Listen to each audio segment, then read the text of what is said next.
দুনিয়া আমরা যত চেষ্টাই করি আমরা দুনিয়া একে তো আমাদের প্রত্যাশা মতো পাবো না, দ্বিতীয়ত কাফেরদের সমপরিমাণও পাবো। দোনোটাই আল্লাহ তাআলা বলছে হবে না।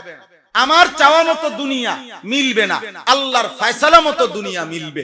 দুই নাম্বার হলো কাফেরদের সমপরিমাণ মুমিনের দুনিয়া মিলবে না, নাই তো মুমিনকে আল্লাহ তাআলা আখিরাতে দিবে কেন, জান্নাতে দিবে কেন? এখানেই তো সব দিয়ে দিছে। আল্লাহ বলছে বেঈমানকে এখানে আমি দিলাম, আমি তোমাদেরকে বলেই দিছি ওয়াদারনি ওয়াল মুকাদ্দিবিনা উলিন নামাতি ওমাহিলহুম কালিলা। আল্লাহ বলেন মিথ্যাবাদী বেঈমানকে অল্প কিছুক্ষণের জন্য দুনিয়া ছেড়ে দাও।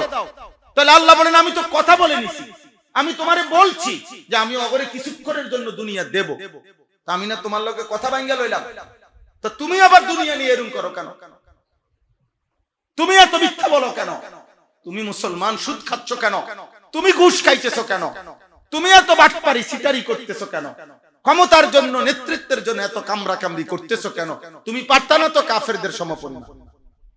আমাদের বাংলাদেশের সমস্ত বিল্ডিং যদি 20 তালা করে শেষ হয়, তাহলে ইউরোপ আমেরিকায় তখন 200 তালার সব বিল্ডিং এর ছাদ ঢালাই শেষ হবে। আপনি পারতেন না তো, তুমি এরকম করো কেন? আল্লাহ তাআলা বলছে বান্দা আমি দেব না বলছি না। কোরআনুল কারীমের মধ্যে আছে, আশ্চর্য আয়াত আছে কোরআনুল কারীমের মধ্যে। সেদিন এক মানুষের বিল্ডিং এর ঢং দেখা এই কথা আবারও মনে হচ্ছে যে আল্লাহ কোরআনুল কারীমের মধ্যে বলছে ওয়ালাউলা আন ইয়াকুনান নাসু উম্মাতান ওয়াহিদা লাজআলনা লিমান ইয়াকফুরু বিররহমান সুকুফাম মিন ফিদ্দা এরপরে ওয়া মাআরিজা আলাইহা ইয়াজহারুন। আশ্চর্য আয়াত। আল্লাহ তাআলা বলেন শোনো, আমার ইমানদার বান্দারে যদি আমি দুনিয়া একদম না দেই, ওই বেশি রাগ করে ফেলবে। এটা যদি আমি না ভাবতাম যে আমি 5 ওয়াক্ত নামাজ পড়ি, আল্লাহ আমনেরে ডাকি, বিনিময় বুঝি দুগা ভাতও খেতাম না, আর একটা কুড়ি করেও কি থাকতাম না, আমি বুঝি ফতে ফতে হাঁটতাম। আমার বান্দা বেশি মাইন্ড করে ফেলবে, বেশি রাগ করে ফেলবে আমার বান্দা যদি আমি এটা না ভাবতাম। আল্লাহ তাআলা বলেন পৃথিবীর সমস্ত কাফের বেঈমান বান্দাদের প্রত্যেকের ঘর, ছাদ, সিঁড়ি, বাড়ি স্বর্ণ এবং রৌপ্য দিয়ে বাঁধাই করে দিত। দুনিয়া সুকুফাম মিন ফিদ্দা ওয়া মাআরিজা আলাইহা ইয়াযহারুন। সিঁড়িগুলো এবং ছাদটা আমি আল্লাহ তাআলা স্বর্ণ দিয়ে রৌপ্য দিয়ে বাঁধাই করে। আমরা কিতাবের মধ্যে পড়ছি স্পেনের এক বাদশা, মুসলিম বাদশা একবার স্পেনের গ্রানাডায় তার রাজপ্রাসাদের ছাদে একটা নতুন ভবন বানাইছিলেন। এই নতুন ভবনের ছাদের মধ্যে আপনার কারুকাজের সম্পূর্ণ স্বর্ণ দিয়া বাঁধাই করে কারুকাজ করছেন। তো যেদিন ওই বাড়ি উদ্বোধন হয় সেদিন পুরা রাজধানীর সমস্ত গণ্যমান্য ব্যক্তিদেরকে দাওয়াত দিছেন।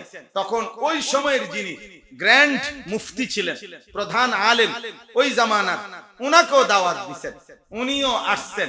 তো আসার পরে বাদশা সিংহাসনে বসছে, সবাই বসছে মেহমানরা। তো বাদশার এই বাড়ির প্রশংসা করে প্রত্যেকে, কেউ কবিতা, কেউ বাক্য, কেউ বিভিন্ন প্রশংসা বাণী, হ্যাঁ অনেক কিছু বলছে প্রত্যেকে। আর বাদশা প্রত্যেককে তার পছন্দ মতো স্বর্ণরৌপ্য দিয়া হাদিয়া দিচ্ছিল। এই যখন ওই গ্র্যান্ড মুফতি প্রধান আলেম ওনার সময় হইছে, তো উনি দাঁড়াইয়া বলছে যে হে মহান বাদশাহ, আপনার এই বিশাল সুন্দর বাড়ি দেখে আমার কোরআনুল কারীমের শুধু একটি আয়াতই মনে পড়ছে, আমি শুধু এটাই আপনারে শুনাইতে চাই, আর কোনো বক্তব্য নাই। ওয়ালাউলা আন ইয়াকুনান নাসু উম্মাতান ওয়াহিদা লাজআলনা লিমান ইয়াকফুরু বিররহমান সুকুফাম মিন ফিদ্দা ওয়া মাআরিজা আলাইহা ইয়াযহারুন। আল্লাহ বলেন আমি তো চেয়েছিলাম কাফের আর বেঈমানকে দুনিয়ার বাড়িগুলো স্বর্ণ দিয়া, রৌপ্য দিয়া, ছাদ এবং সিঁড়ি বাঁধাই করে দিতাম। এটা তো আমি বেঈমানের বেলায় আমি চেয়েছিলাম। হ্যাঁ, এই আয়াত পড়ার পরে আমার কাছে আন্দালুসের ইতিহাস ডক্টর রাগিব সারজানির এই কিতাবের মধ্যে এটা স্পষ্ট আছে যে ওই বাদশার নামও আছে, আমার এখন মনে আসতেছে না, ওই ইমাম সাহেবের নামও আছে। আপনার এই কথা বলার পরে বাদশা সাথে সাথে মাথা নোয়া ফেলছে এবং পরের দিন থেকে আবার পুনরায় তার লোক দিয়ে এই সমস্ত স্বর্ণ রৌপ্য খোলায় ফেলছে। উনি বলছে আমি বুঝছি আমার আল্লাহ তাআলা তো এটা বেঈমানের শান বলছে, ইমানদারের শান বলেন, ইমানদারের শান বলেন। রাসূলুল্লাহ সাল্লাল্লাহু আলাইহি সাল্লাম একদিন, হাদিসের মধ্যে আছে, এক সাহাবী ওনার একটা বাড়ি করছে, বাড়ির মধ্যে একটা গম্বুজের মতো কিছু, একটা মাঝখানে একটা গম্বুজ মিনারার মতো একটা কিছু বানাইছে। বানানোর পরে আল্লাহর নবী সাল্লাল্লাহু আলাইহি সাল্লাম এই পাশ দিয়া যাইতেছিলেন, যাওয়ার সময় নবী সাল্লাল্লাহু আলাইহি সাল্লাম এটার দিকে দেখছেন, দেখে জিজ্ঞেস করছেন যে এটা কার বাড়ি, কে বানাইলো এটা? তো ওই সাহাবীর নাম বলছে অন্য সাহাবীরা। নবীজি শুধু এই কথাটা অবাক হইয়া আবার তাকাইয়া আল্লাহর নবী বলছে, ও এটা বানাইছে, এটা ও করছে। মনে করেন কপালে ভাঁজ পড়ছে বা একটা, আল্লাহর নবীর চেহারা মুবারক দেখে তো সাহাবীরা বুঝছে যে হায় হায়, নবী তো কি হইছেন, গোসা হইছেন। তো ওই সাহাবীকে পরবর্তীতে পরের দিনে জানাইছেন আল্লাহর নবী সাল্লাল্লাহু আলাইহি সাল্লাম তোমার বাড়ির পাশ দিয়ে যাওয়ার সময় এটা দেখে এই কথাটা বলছে, এটা ও বানাইলো, ও বানাইছে এটা। হযরত ওই সাহাবী সাথে সাথে ওনার এই ঘরের এই গম্বুজ সম্পূর্ণ ভাঙা সমান করে আল্লাহর নবী সাল্লাল্লাহু আলাইহি সাল্লামের কাছে আয়েশা বলছে, ইয়া রাসূলুল্লাহ, আল্লাহর কসম আমি আমার ভবনের, আমার ঘরের ওই গম্বুজ মিনার আমি খুলে ফেলছি, ভেঙে ভেঙে হায়াতুস সাহাবা তো এটা এই ঘটনা। মান কানা ইউরিদুল হায়াতাদ দুনিয়া ওয়া যিনাতাহা নুওয়াফি ইলাইহিম আমালাহুম ফিহা ওয়া হুম ফিহা লা ইউবখাসুন।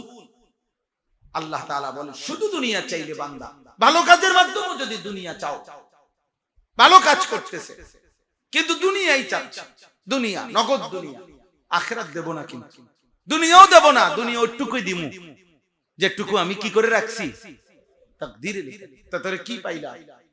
না প্রত্যাশা মতো দুনিয়া পাইলা, না আখিরাত কিছু পাই, না আখিরাত কিছু পাই।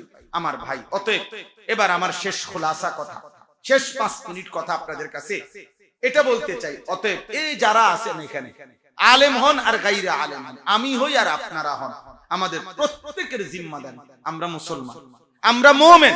অতএব আমাদের নিজের জীবন, আমাদের বিবি বাচ্চা, পরিবারের স্ত্রী সন্তানের জীবন, এই উভয়ের মিলে আমাদের দায়িত্ব হলো নিজে জাহান্নাম থেকে বাঁচা, বিবি বাচ্চাকে আখিরাতে জাহান্নাম থেকে বাঁচা। এটাই আমার মূল ডিউটি, এটা পূর্ণ হইতে হবে। ওই অন্যটা দুনিয়া আল্লাহর ফয়সালা মতো যেটুকু হয় হোক। ইয়া আইয়ুহাল্লাযীনা আমানু কু আনফুসাকুম ওয়া আহলিকুম নার। হে ঈমানদারগণ, তোমরা নিজেকে এবং তোমাদের পরিবারের সদস্যদেরকে জাহান্নামের আগুন থেকে বাঁচাও, জাহান্নামের আগুন থেকে বাঁচাও, জাহান্নামের আগুন থেকে বাঁচাও, জাহান্নামের আগুন থেকে বাঁচাও, জাহান্নামের কু আনফুসাকুম ওয়া আহলিকুম নার। তাহলে নিজের ব্যাপারে এবং পরিবারের ব্যাপারে আল্লাহ তাআলার হুকুম, আমাদের ঈমানদার হিসাবে, আমরা মুসলমান হিসাবে আমাদের নিকট হুকুম আল্লাহর পক্ষ থেকে আমি এবং আমার পরিবারকে কিসের থেকে বাঁচানো? বলেন না, কিসের থেকে বাঁচানো? জাহান্নাম থেকে। আর সাথে সাথে আল্লাহ আদেশ করছেন, ওয়া'মুর আহলাকা বিস-সালাতি ওয়াসতাবির আলাইহা। হে ঈমানদার, তুমি তোমার পরিবারের সদস্যদেরকে নামাজের আদেশ করো এবং নিজেও নামাজের উপরে মজবুত থাকো। তাহলে একদিকে নিজের এবং স্ত্রী সন্তানের ইবাদত, নামাজ, বন্দিগি, এটাই হচ্ছে আমাদের জীবন। আরেকদিকে নিজের এবং স্ত্রী সন্তানের জাহান্নাম থেকে মুক্তির চেষ্টা করা, এটাই মুমিন হিসাবে, মুসলমান হিসাবে আমাদের জিন্দেগি। আমার কাছে এই কিতাব আছে, আল হাদিয়ুন নববী ফি তারবিয়াতিল আওলাদ। আমাদের পরম প্রিয় ভাই, প্রিয় দোস্ত, আমাদের হযরত মাওলানা মুফতি ইউসুফ বিন ইকবাল মাওলানা সাহেব, এই দোস্ত আমাদের এই কিতাব আমাদেরকে হাদিয়া দিয়েছে। অনেক কিতাব এই মাওলানা আমাগরে, আমার শায়েখ আল্লামা মুফতি মুশতাকুন নবী কাসেমী হুজুরকে, আমাকে সব সময় আরবি কিতাব হাদিয়া দিতে থাকে। আর এক এক কিতাব যেইটা দেয় এটাই আশ্চর্য, এটাই সুন্দর, এটাই অবাক করা কিতাব। এই কিতাবের মধ্যে আছে ইব্রাহিম আলাইহিস সালামের মতো নবী, ইব্রাহিম আলাইহিস সালামের মতো নবী কোরআনুল কারীমের মধ্যে মোট 7 বার আছে ইব্রাহিম আলাইহিস সালাম 7 বার ওনার চাওয়া, ওনার দোয়া, ওনার আবেদনের ক্ষেত্রে আল্লাহর কাছ থেকে যখনই চাইছেন 7 বার এখানে কোরআনের আয়াত আছে।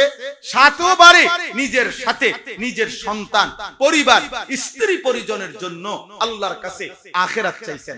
আখিরাত যেটাই আল্লাহ দিতে চাইছে ওনারে, উনি আল্লাহর কাছে বলছেন আল্লাহ আমার সন্তানকে এটা দেন, আমার পরিবারকে এটা দিয়েন।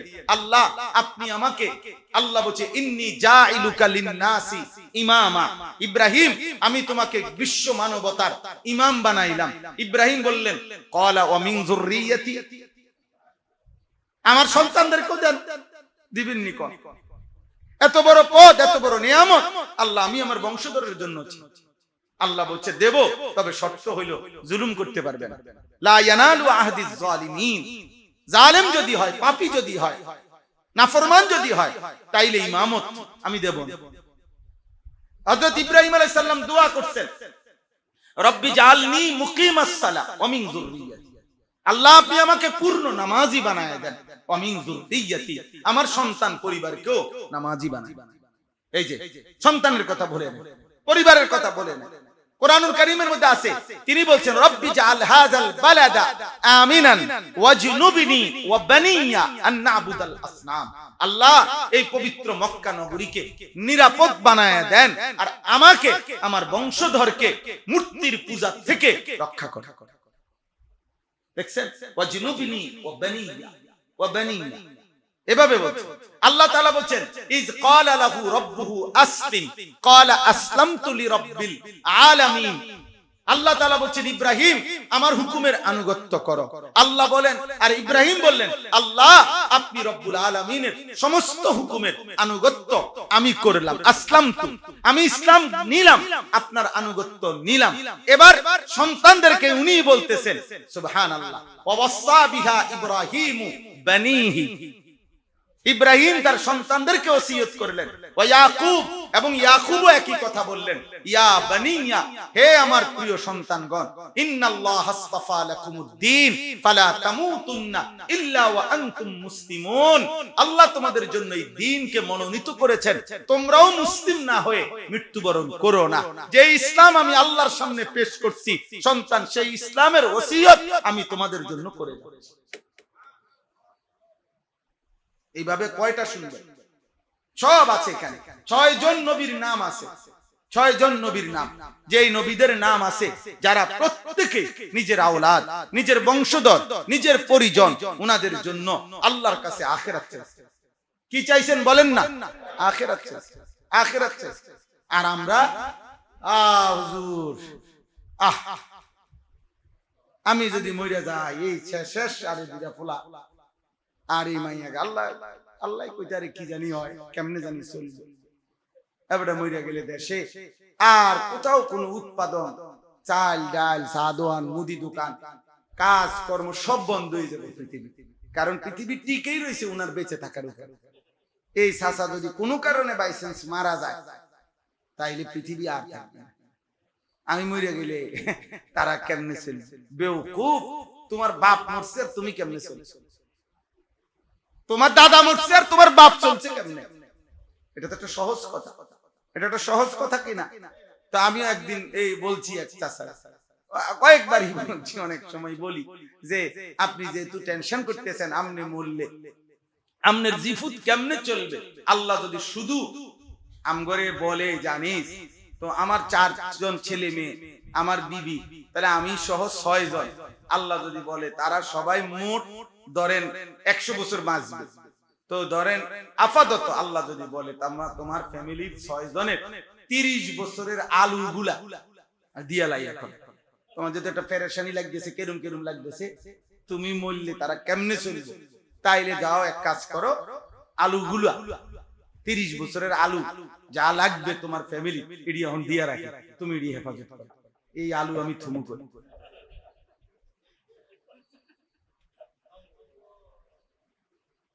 আলু থুইবেন কো, এরপরে পেঁয়াজ গুলো কই রাখবে, আদা রসুন কই রাখবে, চাউল কই রাখবে। ওয়া মা নুনাজ্জিলুহু ইল্লা বিকাদারিন মালুম, ওয়া ইম মিন শাইইন ইল্লা ইনদানা খাযাইনু।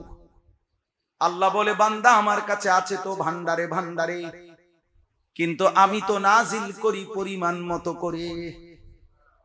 ওমা নুনাজ্জিলুহু ইল্লা বিকাদারিন মালুম, আমি তো হিসাব করে নাজিল করি, কিন্তু আছে তো আমার কাছে খাজাইন, বহু বচন, ভান্ডারে ভান্ডারে। ইন্না কুল্লা শাইইন খালাকনাহু বিকাদার, আল্লাহ বলেন আমি সব কিছু সৃষ্টি করেছি পরিমাণ মতো করে।